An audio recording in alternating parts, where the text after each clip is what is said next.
saya Desti Kamal.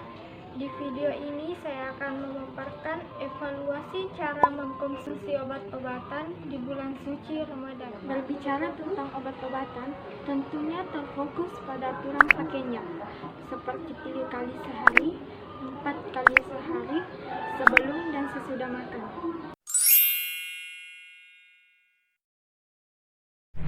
Perubahan jadwal waktu minum obat mungkin dapat mempengaruhi efek terapi obat. Dengan itu, kalian perlu hati-hati dalam merubah jadwal minum obat. Pastinya konsultasi ke dokter atau ke apoteker Anda. Untuk obat 1 kali sehari, tidak ada perbedaan. Dapat digunakan pada malam hari atau pagi hari saat sahur. Obat 2 kali sehari disarankan diminum saat sahur dan berbuka.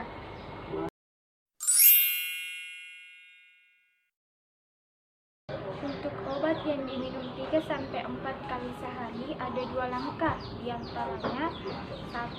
Mengganti obat dengan sediaan aksi panjang sehingga frekuensi pemakaian dapat dikurangi menjadi sekali atau 2 kali sehari, atau diganti dengan obat yang lain yang masih memiliki yang sama tetapi memiliki durasi aksi yang lebih panjang, pastinya dengan menggunakan resep dokter.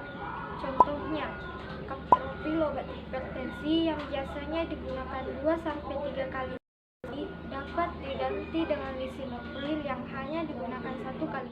Jika tidak dapat menggantinya, teman-teman dapat melakukan langkah kedua ini, di mana langkah kedua ini hanya perlu mengatur waktu, yang waktu penggunaannya dari waktu berbuka puasa hingga sahur, dan sebaiknya dibagi dalam rentang waktu yang sama. Misalnya, untuk obat 3 kali sehari, teman-teman dapat meminumnya pada jam 6 waktu berbuka, jam 11 menjelang tengah malam, dan jam 4 waktu sahur. Untuk obat 4 kali sehari, teman-teman dapat meminumnya pada jam 6 waktu berbuka, jam 10 malam, jam 1 tengah malam, dan jam 4 waktu sahur.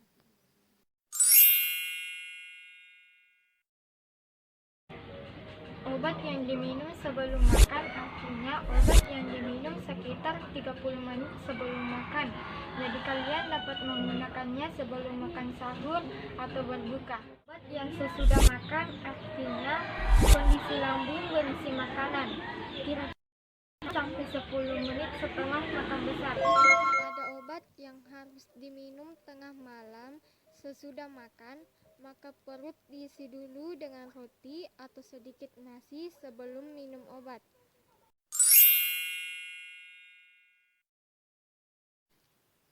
Tidak semua, karena hanya obat yang diminum melalui mulut dan masuk saluran cerna yang membatalkan puasa.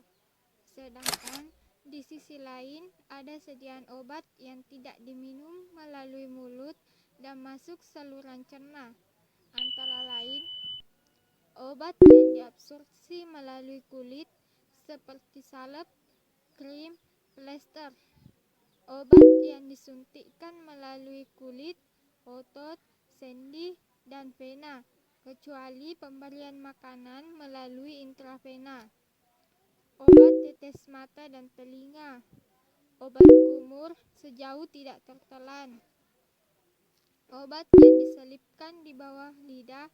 Obat ini tergolong obat darurat yang sediaan obatnya 3-5 menit terserap pada pembuluh darah bawah lidah sehingga obat ini tidak akan membatalkan puasa.